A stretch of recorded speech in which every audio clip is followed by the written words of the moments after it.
Selamat datang kembali ke channel Trader X. Disclaimer, konten ini dibuat sebagai sarana edukasi seputar perdagangan bursa seperti saham, forex, dan derivatifnya. Perdagangan bursa memiliki resiko kehilangan dana sebagian ataupun keseluruhannya. Untuk itu, lakukanlah pertimbangan yang bijaksana sebelum mengambil keputusan Anda.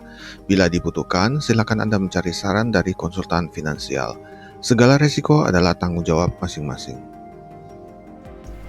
Kembali saya membahas analisa chart dengan membedah zona range dan shifting. Sesuai dengan prinsip fraktal, di dalam sebuah ranging kita dapat menemukan adanya kejadian proses ranging dan shifting kembali. Contoh pada chart XAU-USD berikut ini. Pada XAU-USD chart H1 terdapat zona range yang telah saya tandakan. Kita pindah ke time frame M5, berikut ini chart yang kita dapatkan. Terlihat kembali adanya fenomena range dan shifting di dalamnya. Berhubung analisa bersifat dinamis, tidak ada interpretasi yang salah selama analisa didukung dengan histori data yang baik. Mari kita analisa pergerakan harga dengan metode price action. Dimulai dari zona ranging A. Zona ranging A merupakan daerah reversal dari shifting sebelumnya. Dari zona A ke zona B, terjadi shifting atau pemindahan titik keseimbangan harga pasar. Di antara zona A dan B, kita dapat melihat tidak ada range dalam zona ini. Namun demikian, bila kita turun ke time frame M1, ada kemungkinan kita menemukan ranging di zona ini. Anda dapat lihat pada contoh berikut ini. Kembali ke time frame M5.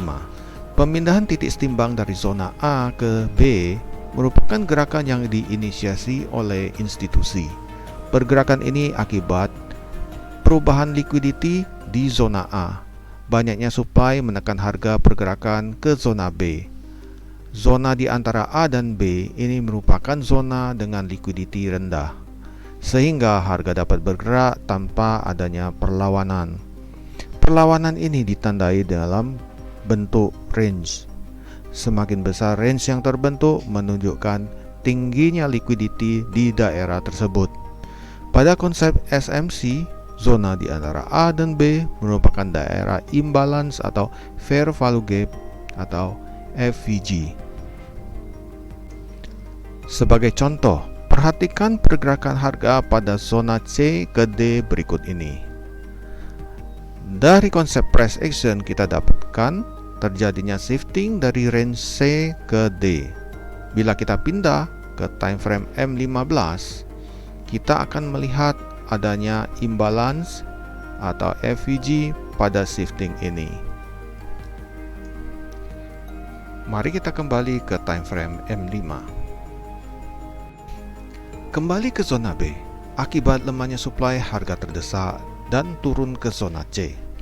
Namun berhubung liquidity di zona C tinggi, terjadilah perlawanan harga.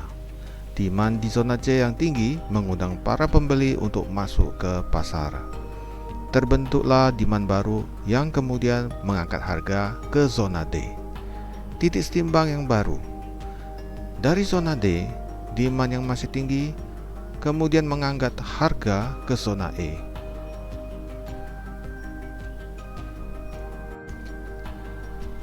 Yang perlu diperhatikan di sini adalah zona E yang berada di dekat dengan zona A sebelumnya. Zona A merupakan zona resisten yang menjadi titik reversal dari pergerakan sebelumnya. Berhubungan zona A adalah daerah resisten yang kuat, dari zona E harga kembali tertekan untuk turun ke zona F. Demikianlah metode analisa chart dengan metode price action. Prinsip ini sangat jarang digunakan ataupun diajarkan. Pada umumnya, mentor price action menekankan pada observasi harga high dan low atau puncak dan lembah. Pada kesempatan lain, saya akan membahas lebih mendalam tentang bagaimana menggunakan high dan low secara akurat.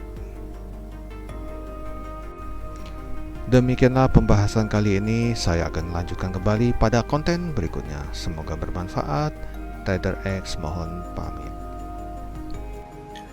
Terima kasih atas kunjungan ke channel saya. Jangan lupa subscribe, like, dan share sebagai dukungan moral pengembangan channel ini.